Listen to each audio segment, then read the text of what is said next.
Hey, life hackers. Demir Bentley from Lifehack Method. So I once had this client named Margie. And like most of my clients, she's like an A+ person, right? Like really proud. And you know what? She deserved to be.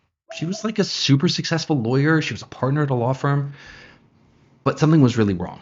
As much as she tried to stay on top of her work, she just couldn't ever get ahead. She was locked down at work every single day, which means that she couldn't work out. She couldn't spend time with her husband. Basically, she didn't have a life. Work was her life. And maybe you can relate to this, right? Maybe you have a job like this where you work long hours for years. And after years of this, she was just pissed off. She was over it. So she came to me with a little bit of hope. She said, Demir, maybe you can help me free up just 5 measly hours a week. I just want to spend some more time with my husband. I just want to start working out again. But at the same time, she actually was really skeptical. Because here's the thing with smart people. They assume that if they've tried to solve the problem for years, nobody can solve it. So in this video, I'm going to show you how I got Margie not just 5 of her hours back, but 11 hours with one simple exercise. I started Margie off doing a time audit. This is something I do with every single one of my clients. We just keep a diary of your time for 2 weeks. And here's the key, and this is important. You don't try to change anything. You're not trying to save time, just tracking your time as it exists today to get the data and draw some conclusions. Because what do I know? I'm not there in your life. We need to get a shared data set of where your time's actually going. So I sent her off. 2 weeks later, no response. 3 weeks, no response. And then finally she responds, gets me on the phone. And when I call her, she's emotional. Her voice is cracking. She says, Demir, I got to tell you something. I just finished doing my time diary. I added up the results and I realized that on average for 3 weeks, I've been spending 11 hours a week reading the news. I mean, just pause. Can you believe that? I mean, here she is thinking, oh my God, if I could just find 5 hours to spend on myself, I'd be so happy.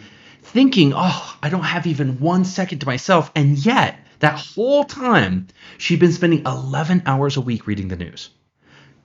Talk about being bad at estimating your time. And then she said, Demir, if you told me that I spent 11 hours reading the news, I would have slapped you in the face and called you a liar.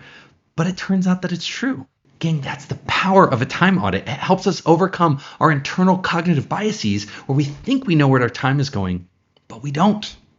So here's what a time audit is. It's just a spreadsheet on paper or on a computer, it doesn't matter, where you're tracking every single hour of your day, 30 minutes at a time, and it reveals data about where your time's going. Now, this tool is so powerful but so simple for 3 reasons. First, to understand our time better, we need to understand where it's really going, not where we feel it's going. We need actual data, not instinct. Because our instinct is broken. We've got a lot of cognitive biases that prevent us from really truly seeing where our time is going. And it makes so much sense, right? You wouldn't dream of making a big decision in your business or your life without some data to back it up. And you wouldn't start training for a marathon without tracking your time and the distance of your runs. You wouldn't trust a doctor who gave you a huge life-threatening diagnosis unless he showed you the lab results. So why would we make assumptions that we know where our time's going if we didn't really have data to track it? Plus, it's your personal data. Don't underestimate how relevant data is when it's actually on you. I could have told Margie that she had 11 hours that she could recover in a week, and she would never have believed me. I could have shown her studies, I could have shown her case studies from my clients, and she wouldn't have believed those either. But when she actually tracked her own time and she saw her own data, the data finally had relevance and she couldn't ignore it because she was the one who tracked it. And now, because it has relevance, she has to take action. That's why time tracking is so powerful. It gives you data that you can trust, data that's now suddenly relevant to you and it's actionable. Now, the second reason that time audits are so effective is because we're really unreliable at estimating where our time's going. You know, humans are piss poor at estimating even the most basic things like how many hours you worked versus how many you slept or how much time a project's going to take. We are shockingly bad at estimating where our time goes. Now, this is the topic of Laura Vanderkam's best-selling book, 168 Hours. That's the number of hours that we have in every week. She looked at census data and then had hundreds of subjects do time audits where they compiled data on their time every day. And the results were not at all what you would expect. When you look at the results of these time audits, she realized her subjects actually worked a lot less than they thought they did. People who thought they were working 40 hours a week were actually working less than 35 hours a week. And that effect got more dramatic the more hours that people claimed that they were working. So people who claimed that they work 80 hours a week often weren't working any more than 60 hours a week. Gang, that means they were off by 20 hours. And that's not all. Her subjects actually slept more than they thought they did. They got more done at work than they give themselves credit for. And here's the most shocking result. Despite the conventional wisdom that working mothers spend less time with their kids, actually, working mothers spent roughly the same exact amount of time FaceTime with their kids as moms did in the 1970s. And only about 20% less FaceTime than stay-at-home moms did today. So overall, the conclusion was shocking. These people's idea of where their time was going was totally off.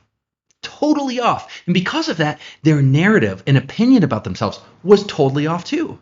Okay, the third reason a time audit is so powerful is that just by tracking your time in 30-minute increments, you'll find yourself massively improving your time management.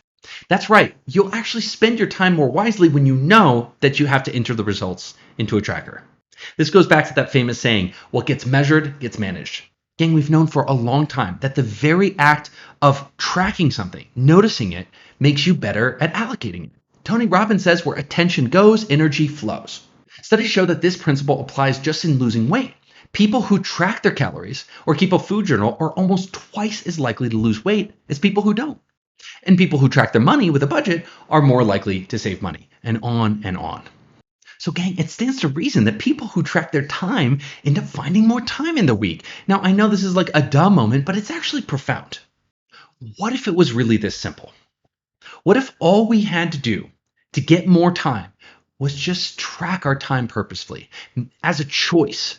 What if we actually paid attention to what gets our attention? Gang, in my experience, this is the most powerful exercise you can do. Just keep a time audit for at least 2 weeks and then analyze those results and see where your time's actually going. Now, in our Life Hack Tribe membership community, we include an entire section on how to do time audits where I go deep on how to do it and provide you with a sweet template that auto-calculates everything. Check out how to get access to Life Hack Tribe in the link in the description. But gang, regardless of if you do it my way or if you create your own spreadsheet or download a time tracking app, get started with a time audit. You're not going to regret it. If you like this video, give it a thumbs up. If you're obsessed with human potential and living your best life like we are, consider subscribing to this channel so you can get more of these videos in the future. See you in the next video.